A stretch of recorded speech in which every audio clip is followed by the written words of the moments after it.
guys, welcome back to Strong Successful Male.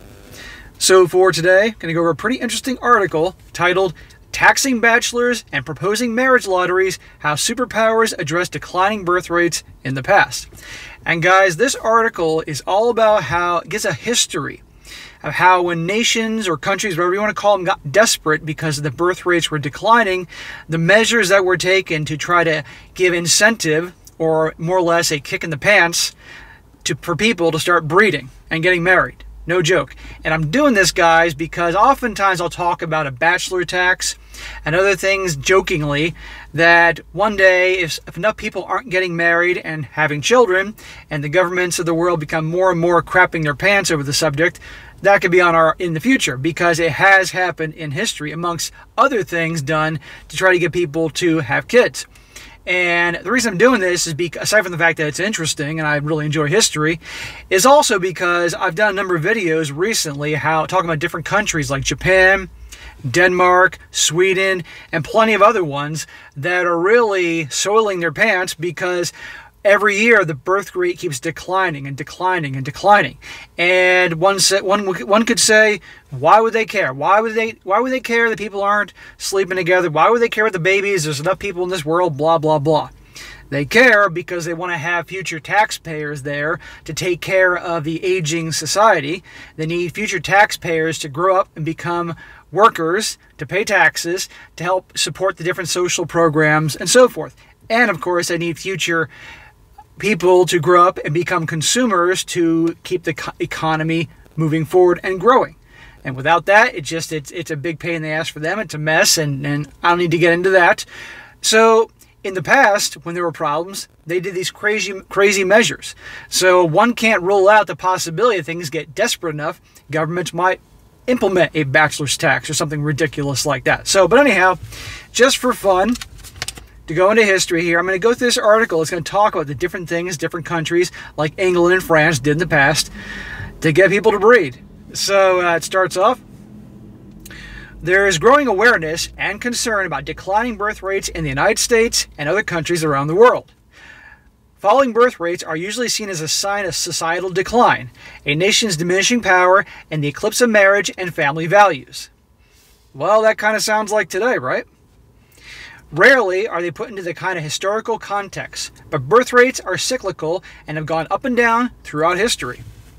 While some people might assume that the decision to have a child is personal or a private one, individuals and couples also respond to external forces. Economic, social, and cultural factors heavily influence birth rates. As a historian who has researched the uptick of single people in the 17th and 18th centuries, I'm familiar how governments and societies have traditionally responded to low marriage and birth rates with various persuasion techniques. I like how they're sugarcoating these things, persuasion techniques. At the end of the day, taxes will definitely have a major motivator on people. In the 1690s, England and France entered into a 120-year period of continuous hot and cold warfare. The two nations were also superpowers that engaged in trade, established colonies, and fought wars on multiple continents. Yeah, well, England and France were warring with each other way longer than 120 years. Let's be real here, okay? This thing went on for a long, long time before and after, quite frankly. Maintaining healthy population numbers was a top concern, seen as a crucial element for ensuring economic and military might. So each country advanced a number of pro-natalist strategies to encourage marriage and births. Pro-natalist strategies? There's people actually sitting in a room, obviously men, figuring out how we're going to get people to keep on breeding. Sounds like today. It says here, marriage loses its luster. In the 17th century, a period when marriage and fertility were more closely connected than they are today, the English were primarily concerned about low marriage rates. Demographic historians E.A. Wrigley and R.S. Schofield reconstructed England's population trends from 1541 through 1871 to show how, thanks to a relatively late age at first marriages and high rates of people who never married, birth rates in England declined. That kind of sounds like today. That more and more right now of men and women are waiting till they're older to get married, which I do agree with, by the way. But also we're living a lot longer, or less having kids. And here this was hundreds of years ago. It says from 1600 to 1750, the average English woman did not marry until the age of 26, and the average man at age 28. This age of first marriage began to fall only after 1750 with the advent of the Industrial Revolution.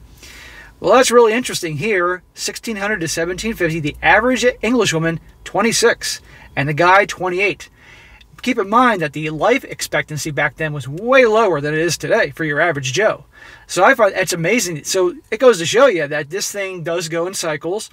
And like nowadays, people are waiting till they're older. But I remember decades ago, you'd have people a lot of times getting married right out of college. Right out of high school. Right? My mom, who graduated high school, let me think here, early 60s, totally common where in the area where I grew up, in that town where there was a lot of factories and farms. I grew up kind of in the boonies, where people got married right out of high school. No joke. But back then, 26 for the women, 28. That says something. Anyhow, perhaps more importantly, anywhere from 13% to 27% of those English people born between 1575 and 1700 never married. This was highest in the last decades of the 17th century. Various factors account for the high percentage of people never marrying: war, colonization, and outbreaks of illnesses, such as the plague. Literature from England's Restoration also reveals a negative attitude towards marriage among elite men. Listen to that. A negative attitude towards marriage among elite men.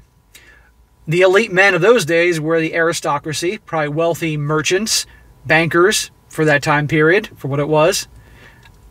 You could call them high-value men. Is that any different today that more elite men, high-status men, high-value men, whatever the hell you want to call them, see the writing on the wall, realize it's not for them, and are not doing it more and more? So one could say that you had a colonial period in our history, or back hundreds of years ago, that of dudes pretty much going their own way. Imagine that. So when the English government passed the Marriage Duty Act in 1695 to raise money to fight the French, it simultaneously addressed revenue needs and fertility concerns. The Marriage Duty Act levied fees on births, marriages, and deaths, but also gave an incentive to get married by taxing bachelors over the age of 25 and childless widowers. There you go, the Bachelor Tax.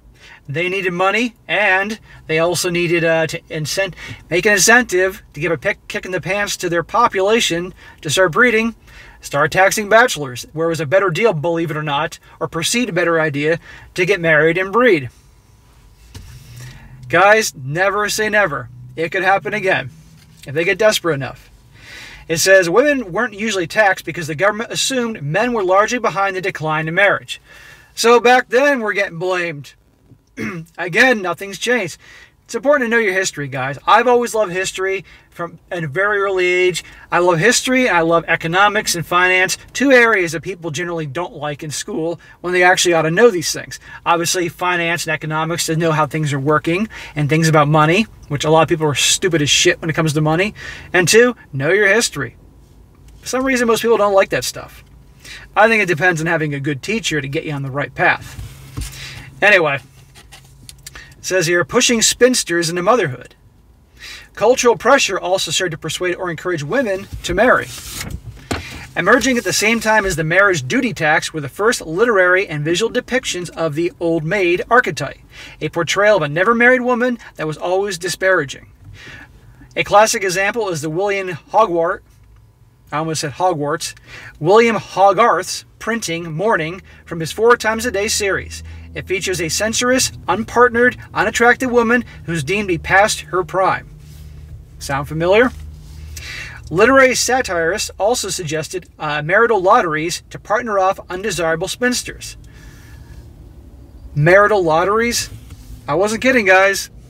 This is history. This shit happened. A 1710 proposal for the love lottery, or a woman the prize, responded directly to the marriage duty tax. The author proclaimed that instead of taxing marriages, they should have, this thing said in French, I'm not going to try to pronounce it, but basically a lottery. He suggested a lottery in which maids and widows could venture 10 shillings and the prize would be a husband or a dowry. The proposal was one of many that appeared between the 1690s and 1730s. For example, a 1734 a bill for charitable lottery for the relief of distressed virgins in the Great Britain stated that for the necessary encouragement of propagation, which we ought particularly to attend upon the prospect of an approaching war, that all virgins in Great Britain from 1540 should be disposed or gotten rid of by lottery. No joke. An actual lottery and this whole thing going on for virgins. Although framed as prospective legislation, the proposed bill appeared in print only. So it never happened, but the point is they're talking.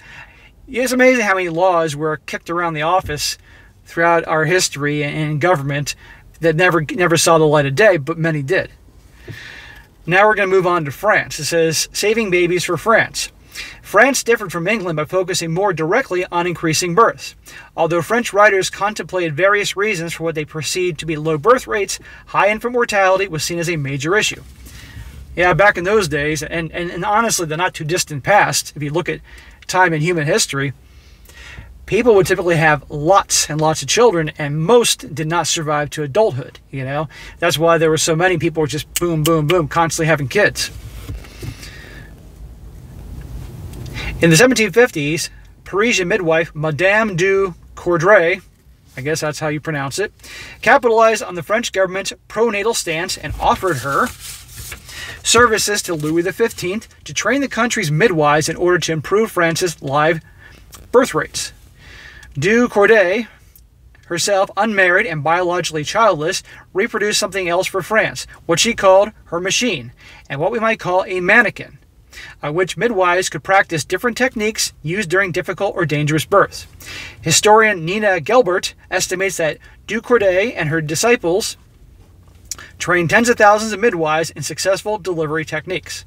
Well, I did not know that, so once again I have another day where I learned something new. Now we're going into pronatalism today. Substitute the 21st century United States and CCP for 18th century England and France, and you'll see the same sort of hand-wrangling over birth rates in these two nations today.